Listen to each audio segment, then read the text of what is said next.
Alright, hello once again. This is Jeff Scott of Rankin Technical College, and as part of the Rankin Technical College AWD1111 class for the fall 2020 semester at Rankin, I've been going through a series of video presentations for the textbook we're going to be using for that class, the textbook being Get Programming with Node.js by Jonathan Wexler, a Manning publication. And I'm in Unit 3, Lesson 14, and I'm on building models with Mongoose. Again, I'm going through this and you're seeing all the mistakes, etc. that I'm making because I'm not doing anything ahead of time. For lack of better words, I'm basically doing it real time along with you.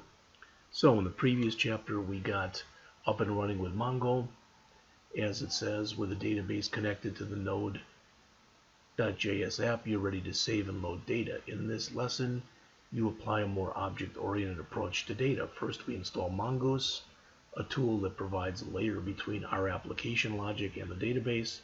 Mongo lets us convert data to fit a model structure. Later in the lesson, we build our first model in Schema. Okay, so we have 4 objectives as shown on the bottom part of page 147. Install and connect Mongoose to our Node.js application. Create a schema. Build and instantiate Mongoose data models, and load and save data with custom models. Okay. In this lesson, as it says on the bottom of the page here, we will explore Mongoose, a library used to create model schema. When we use these schemas, our data begins to follow strict rules that only you or the developer is able to customize.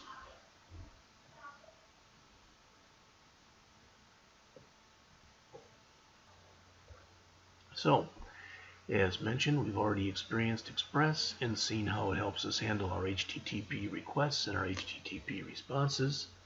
There are other packages available. The tool we're going to use here is Mongoose. Now notice what they say here. Mongoose is what's referred to as an ODM, or an Object Document Mapper. It allows us to run MongoDB commands in a way that preserves the object-oriented structure of the application. Okay, they mention here that with just using MongoDB alone, as we've done previously, it's difficult to keep one saved document consistent with the next. Mongoose changes that situation by offering tools to build models with schemas, and that's what we're going to do. Now, back in the last unit, the author discussed the model view controller architecture. And basically in there was described that the controller is kind of the go-between, supervisor, whatever you want to call it, between the views and the models. Alright, so notice what it says here. A model is like a class for a JavaScript object that Mongoose uses to organize database queries. In this section, we install Mongoose and see what a model looks like in the application. Alright, so you're starting to see, looking at this, a little bit more structure to what we're working with. A model, as they mention here on the middle of page 148, is defined along with the schema, which dictates the type of data that can be saved to the database. So to install Mongoose, we run npm I mongoose -s within our project folder in the terminal. Alright, so once we put this in, copy that to the clipboard, come back and add it in here.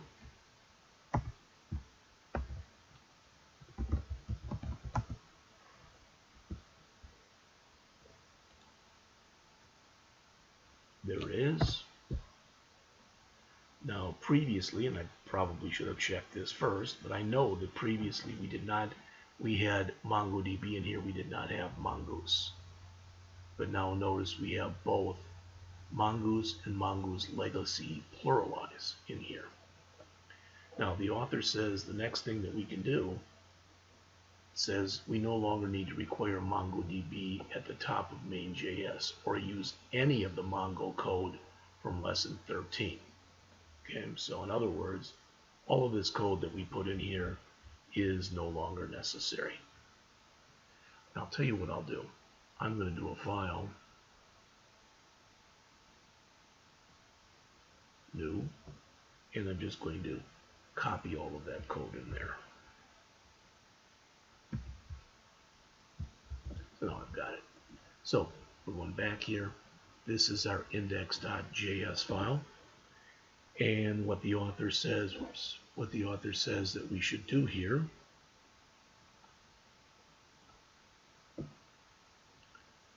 set up the application's connection to your MongoDB database. The same rules apply. Then assign the database connection to the DB variable, which we can later use in the file for data changes or database state changes. So if we look at this,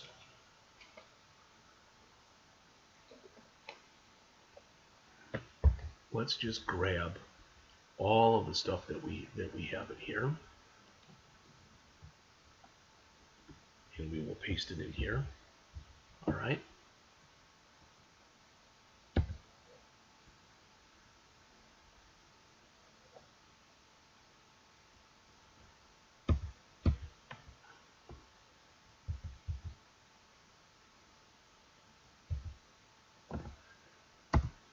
All right. Now let's take this and there we go. Compare this to what we had before. Both const, well, before we were requiring MongoDB, now we're requiring Mongoose. All right, here we've got our connection. I guess it was more down here. Okay, still the same kind of connection, but it's here recipe DB, so we don't need the DB name anymore. And now we've got use new URL parser. So we're requiring Mongoose. As it says, we are still setting up our connection to the database, and we're still assigning the database. In this case, we're assigning the entire database to a DB variable. All right. The author says, remember to have MongoDB running in the background. We've already done that. I've left it up from the last chapter or last lesson. So that's all you need to do to set up Mongoose. You can log a message as soon as the database is connected by adding the code in the next listing to main.js. As it says, it runs the code in the callback function. That's this log message only once upon receiving an open event from the database. So let's see if we do run this, if we indeed get the console log.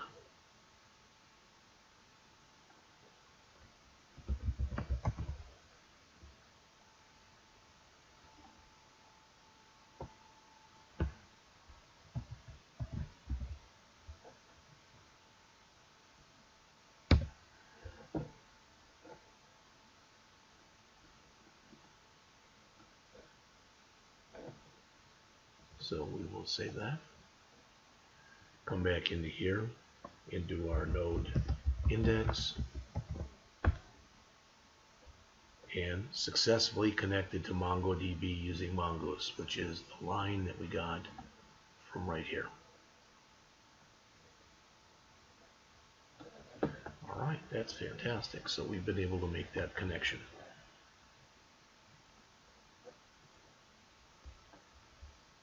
In the next section, we explore how to model our data to make best use of Mongoose. So we've got here the quick check on the middle or near the bottom of page 149. What is ODM? ODM is an acronym that stands for an Object Document Mapper.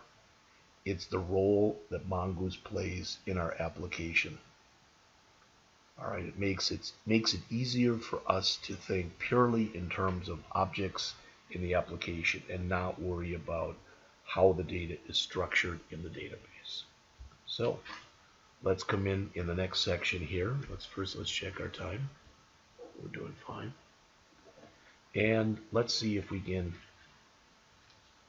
create a schema. So We've talked about schemas before. This is going to be similar but different than what we've done in the past. So a schema is like a class definition in some languages, or more broadly, a blueprint for how you want the data to be organized for specific objects in the application.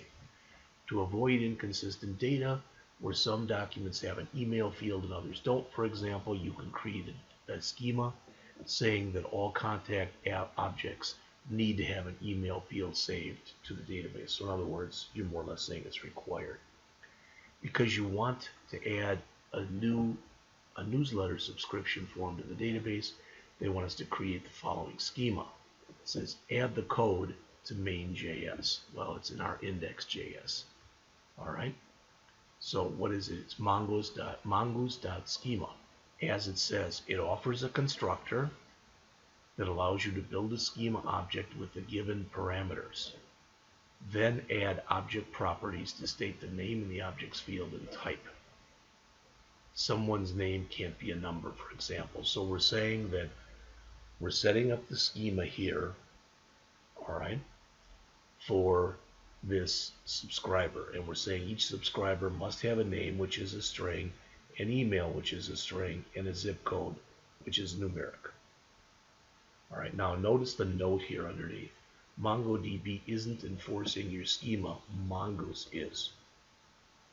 All right, if we go to here, we can get some more information on the different types of data types that are supported by Mongoose.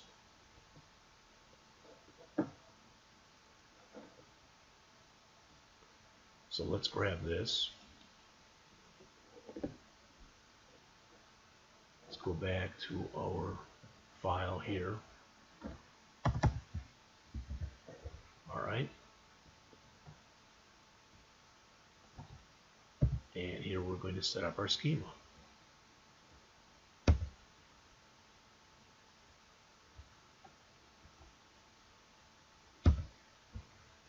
Technically, I guess, let's see.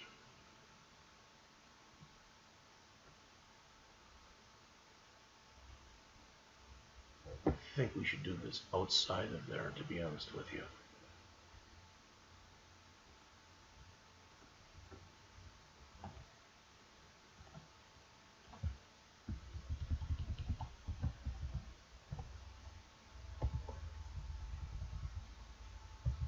There we go. All right. Now that the schema is defined, you need to apply it to a model by using const subscriber equals mongoose subscriber schema. So what are we doing? We're saying a subscriber is going to have a mongoose model. So that subscriber schema is going to be applied to subscriber. All right, the model, as it says, is what you'll use to instantiate a new subscriber object, and the schema can be used for that model. The model method takes the name of your choosing in a previously defined schema, so that's already in there. So we're going to want to put that in momentarily. Okay, you can instantiate new objects from this model by referring to subscriber. You have two ways we can generate new objects as shown in this listing. There we got a new subscriber that way, and we save it. And here we've got a subscriber create, and then we've got a save file. So let's look at what we've got here. You can construct a new instance of subscriber model by using the new keyword and passing in properties that abide by the schema that we defined earlier. To get this object into the database, we can save it. You can call save on it and handle errors, return through a callback. An error may have to do with data that doesn't match, so you've got to be careful with this. Anytime you are working with a database, you have to be careful, and you have to make sure that indeed you are matching data types. All right? The saved item returns data that you can use elsewhere in the application. As an example, as it says, you might want to thank the subscriber by name for signing up. All right. If you know what you Want to create and save the object right away, use this mongoose method. Instantiating objects from your mongoose models is similar to instantiating JavaScript objects. The new keyword can be used with a JavaScript array and other data types. And why is that important? Just, I guess, only because of the fact that we'll be doing the same kind of thing in the spring semester. Okay, in spring 2021. So let's see if we can grab this.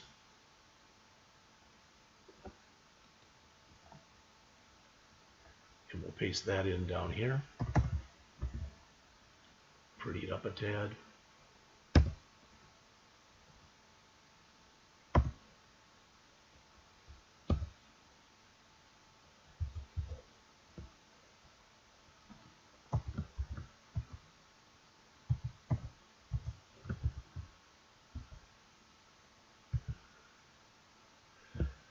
Alright, so there's the first one. We can come in and add. We probably should be documenting this as we're doing it.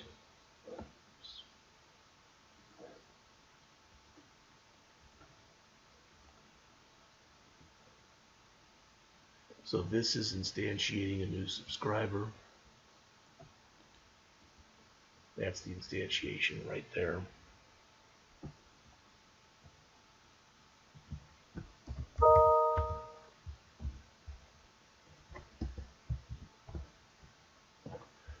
Alright. We're saving here, we're saving the subscriber to the database.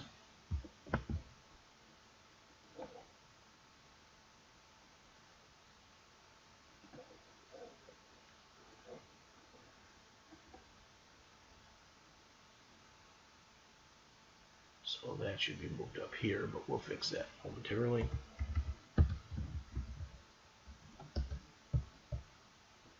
So there we go. So we're instantiating a new subscriber. We're saving that subscriber to the database.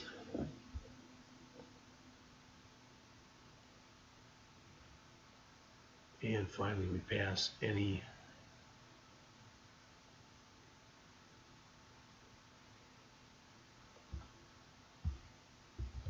passing errors here to the next middleware function, and here we're logging the saved document. Okay.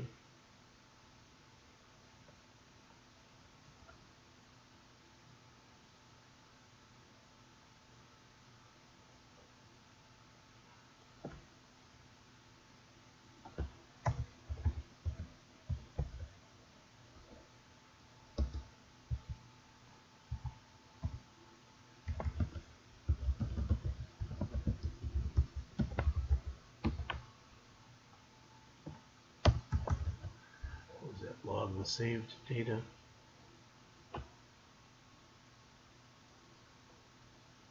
Log the saved data document.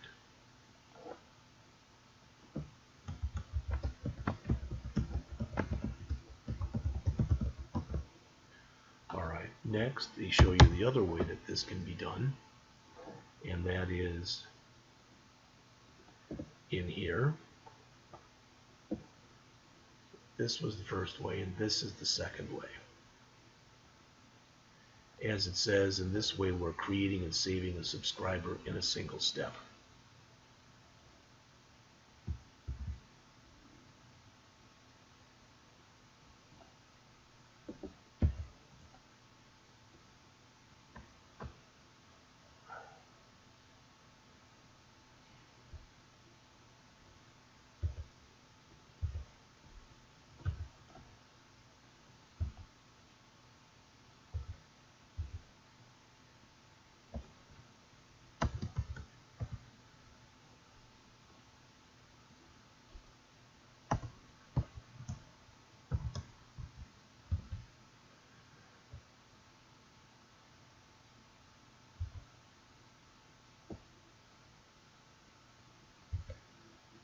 And I believe that's everything right there, so let's save that. So add the code from the listing to the sections to your main.js file. I've done that already. As soon as you start the application, you should see your Mongo RecipeDB database populate with a new subscriber. Alright, we'll see. True or false? Using this saves the new record to the database, and that is actually false. It creates this right here, creates the new virtual object, but we have to run save on it if we actually want to store it. So let's go back to here, clear, let's make sure we've saved. We have.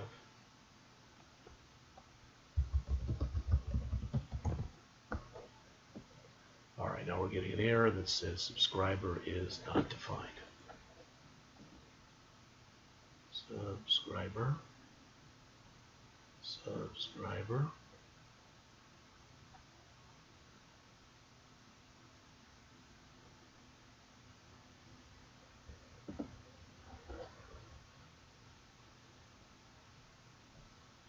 Schema.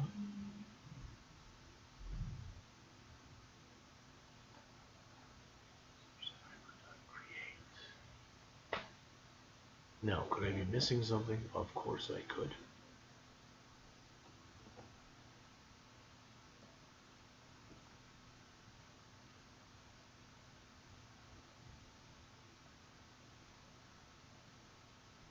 Oh, I don't know if I put that using line in there.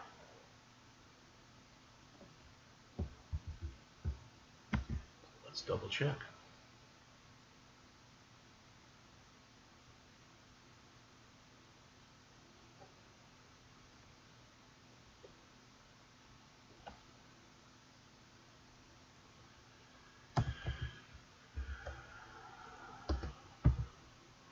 There we go.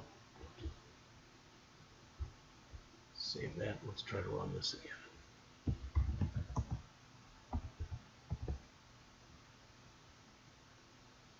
Can't access subscriber schema before initialization.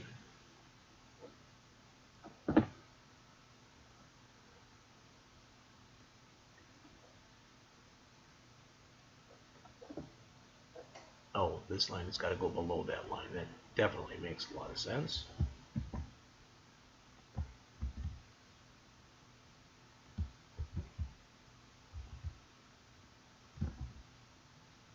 Let's try it again.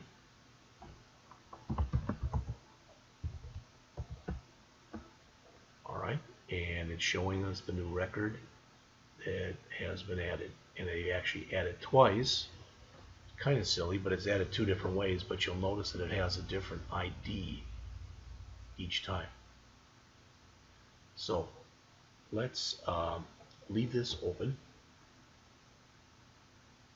and let's come back over here, and then let's type in DB. So we're in the recipe DB, show collections.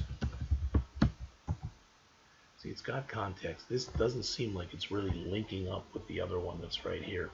So if I'm doing something wrong, I'll have to let you know what that is, but I don't know what that would be. The good news is the code is running without any kind of error. So when we come back,